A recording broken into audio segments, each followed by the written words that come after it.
Shalom saudaraku, selamat berjumpa lagi dalam renungan pengharapan baru dari channel Terang Jalanku.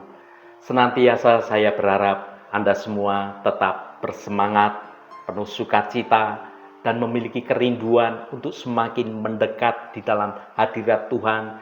Melalui renungan ini kita belajar bersama-sama untuk mengerti dan memahami lagi akan kebenaran firman Tuhan.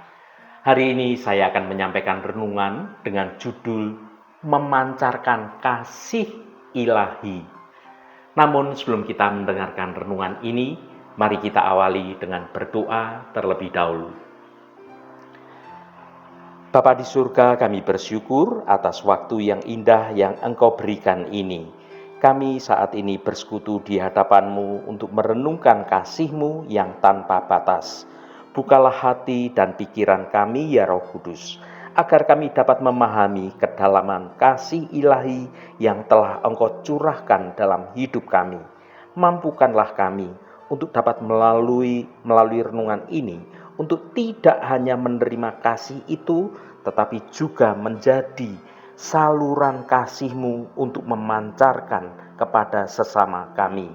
Ubahlah kami ya Tuhan, agar hidup kami dapat mencerminkan terang dan juga kehangatan kasih-Mu. Terima kasih Tuhan, dalam nama Tuhan Yesus Kristus kami berdoa. Haleluya, amin. Saudaraku yang terkasih, apakah kita benar-benar mengenal Allah kita? Atau kita hanya sekedar tahu tentang Allah kita? Seringkali kita ini sudah merasa yakin bahwa kita sudah mengenal Allah kita. Karena kita rutin, rajin ke gereja. Bahkan hafal banyak ayat Alkitab. Dan kita juga rajin melayani, rajin beribadah.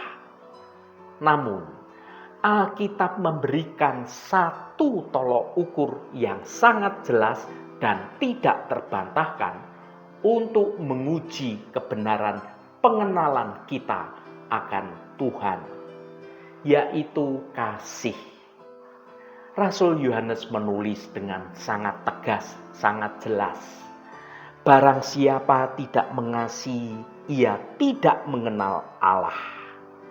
Ini berarti jika kasih itu tidak terpancar dalam hidup kita, baik kepada Tuhan maupun kepada sesama kita, maka semua ritual, semua pengetahuan kita itu hanya akan menjadi suatu formalitas yang kosong di hadapan Tuhan. Kasih itu bukanlah sekedar emosi, melainkan sebuah tindakan yang nyata yang mencerminkan karakter Allah ada dalam diri kita. Saat ini kita akan menggali lebih dalam bagaimana kasih yang kita tunjukkan menjadi suatu bukti yang otentik. Bahwa kita ini tidak hanya tahu nama Allah kita, tetapi juga hidup dalam suatu hubungan, dalam suatu persekutuan yang intim, yang dekat, yang pribadi dengan Allah kita. Mari kita buka hati kita, agar Roh Kudus mengajar kita untuk kita dapat sungguh-sungguh memancarkan kasih ilahi itu dalam setiap aspek kehidupan kita dalam hidup sehari-hari. Mari kita baca 1 Yohanes pasal 4 ayat 8. Barang siapa tidak mengasihi, ia tidak mengenal Allah, sebab Allah adalah kasih. Saudaraku, dalam dunia yang penuh dengan janji-janji spiritual, berbagai macam gelar keagamaan, dan juga berbagai macam ritual-ritual, bahkan ritual yang megah, Rasul Yohanes memberikan sebuah tolok ukur yang sederhana, namun mutlak tentang pengenalan kita akan Allah.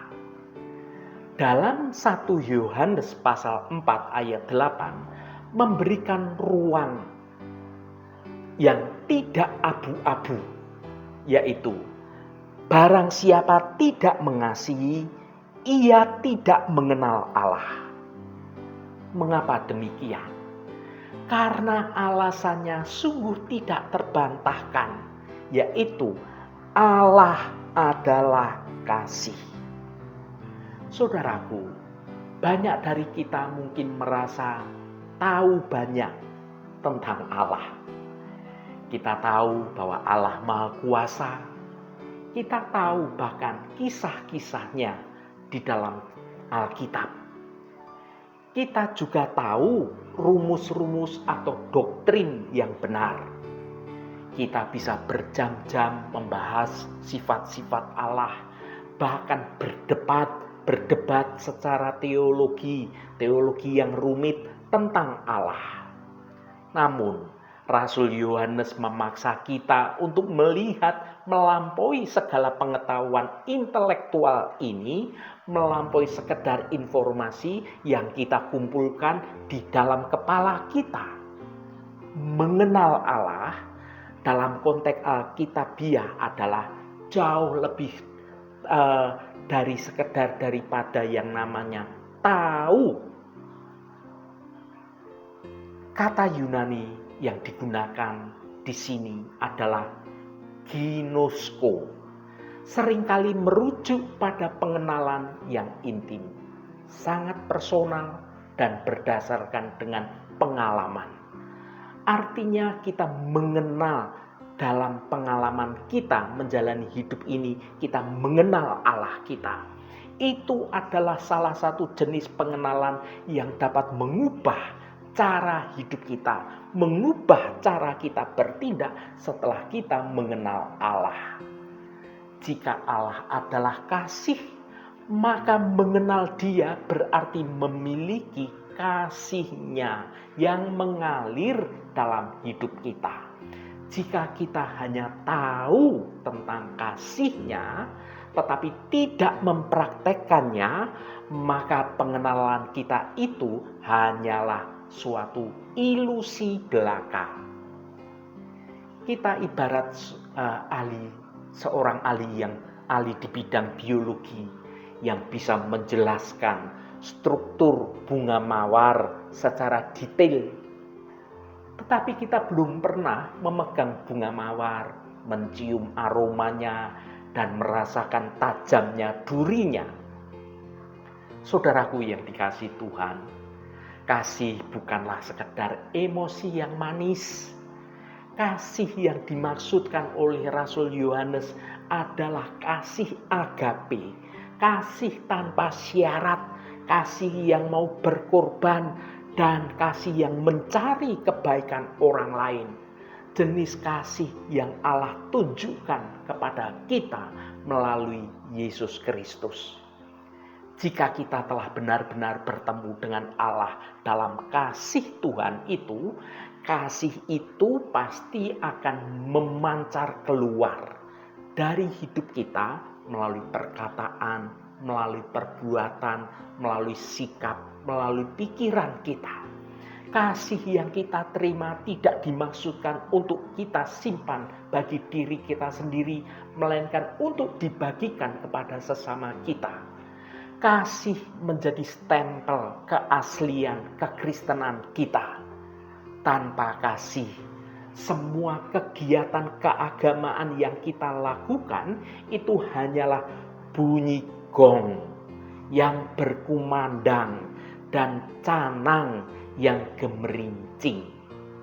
Itu dikatakan dalam 1 Korintus 13 ayat 1. Tanpa kasih, tanpa pelayanan yang nyata, maka doa-doa kita yang panjang sekalipun, bahkan pengorbanan yang kita lakukan, bisa jadi tidak memiliki suatu nilai dalam kekekalan di mata Allah kita.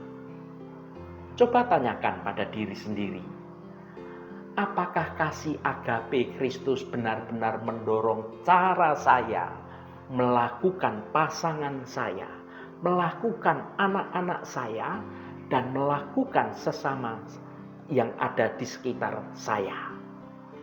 Bagaimana reaksi saya terhadap orang yang menyakiti, dan atau yang mengecewakan saya?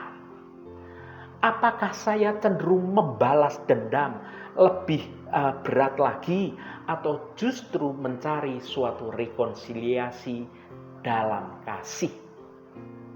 Apakah hati saya tergerak melihat penderitaan dari orang lain, ataukah saya menutup mata dalam ketidakpedulian atas orang lain? Kasih adalah bahasa universal kerajaan Allah. Ini adalah tanda pengenal yang tidak bisa dipalsukan oleh pengikut Kristus.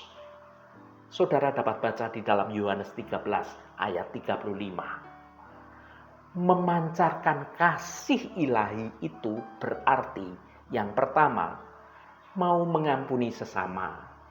Karena kasih Allah di dalam Kristus adalah pengampunan yang mutlak.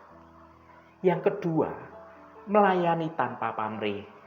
Karena kasih sejati rela berkorban dan tidak mencari keuntungan bagi diri sendiri. Yang ketiga, menerima sesama kita. Karena Allah sudah mengasihi kita apa adanya.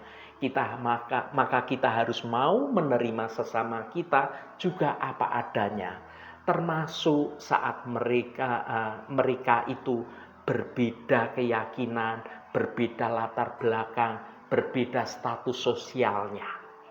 Saudaraku, berbicara kebenaran di dalam kasih, kita tidak menggunakan kebenaran itu sebagai senjata untuk melukai orang lain, melainkan suatu alat untuk membangun, untuk memulihkan, baik itu perasaan, baik itu tentang hidup. Panggilan kita bukanlah menjadi orang yang paling religius atau paling berilmu secara teologi, melainkan menjadi orang yang paling mengasihi. Karena ketika kita bersungguh-sungguh mengasihi, kita tidak hanya meniru Allah sendiri, kita secara aktif berpartisipasi dalam kodrat ilahinya yang paling hakiki. Kasih bukan sekedar apa yang kita lakukan, melainkan siapa kita setelah diubah oleh anugerah Kristus. Biarlah kasih menjadi bukti yang nyata bahwa kita tidak hanya tahu tentang Allah, tetapi kita sungguh-sungguh mengenal Dia. Saudaraku yang diberkati Tuhan, marilah kita menjadikan 1 Yohanes pasal 4 ayat 8 ini sebagai cerminan harian kita di dalam bertindak. Ketika kita melihat pantulan di dalam diri kita di cermin itu, apakah kita melihat kasih ada di dalam kita? Atau justru bayangan tentang keegoisan kita, bayangan tentang ketidaksabaran kita, dan juga tentang mudahnya kita menghakimi orang lain? Semoga Roh Kudus memampukan kita untuk terus-menerus menarik diri dari segala kesombongan, baik itu kesombongan intelektual, kesombongan tentang apa yang kita miliki atau pencapaian kita, dan kita merangkul kasih itu sebagai inti hidup kita di dalam kebenaran firman Tuhan dengan segala kerendahan hati kita. Karena hanya dengan mengasihi kita bisa membuktikan bahwa kita ini benar-benar milik Tuhan yang adalah kasih. Haleluya, Tuhan memberkati kita semua. Mari kita tutup renungan ini dengan berdoa. Bapa kami yang di surga, kami datang menghadap-Mu saat ini dalam kerendahan hati. Firman-Mu hari ini sungguh mengingatkan kami tentang kasih. Tuhan, ampuni kami jika selama ini kami hanya tahu tentang Engkau, namun kami gagal mengenal-Mu secara sejati. Kami sering membatasi kasih hanya pada orang-orang yang kami sukai dan kami melupakan sesama yang sulit atau yang berbeda dengan kami.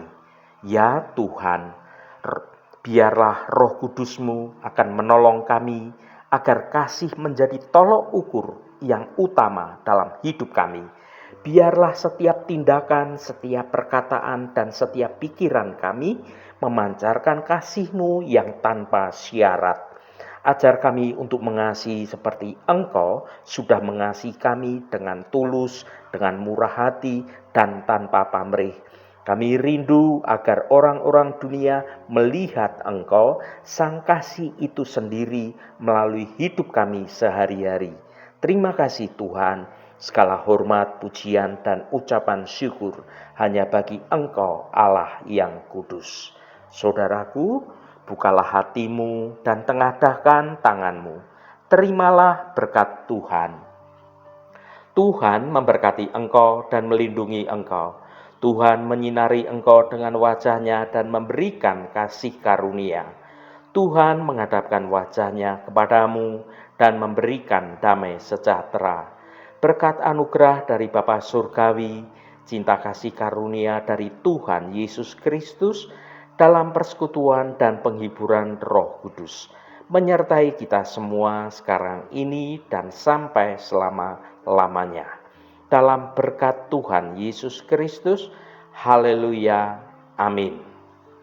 Puji Tuhan, saudaraku semua, biarlah melalui renungan pengharapan baru dari channel Terang Jalanku ini, iman kita akan terus bertumbuh dalam kebenaran firman Tuhan.